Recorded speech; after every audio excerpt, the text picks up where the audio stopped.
Hello everyone, welcome back to the channel. In this video I'm going to walk you through how to transfer contact from iPhone to iPhone. So watch the very end so you don't miss any mistake. So let's get started. So the first thing I have to do is to enable the iCloud contact on the old iPhone. Then go to the settings, then tap your Apple ID, which is your profile name at the top.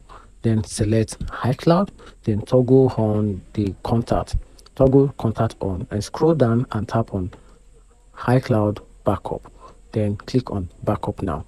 Then after that, on the step 2, you have to restore contact on the new iPhone. So to do that, turn on the new iPhone and sign in with the same Apple ID. So go to the settings, click on the click on the iCloud, then turn on the contact, then wait for contact to sync.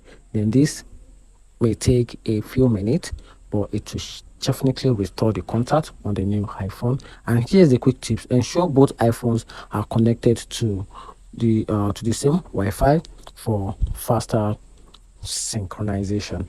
And that's it. Find this video helpful, turn on the notification button and follow for more.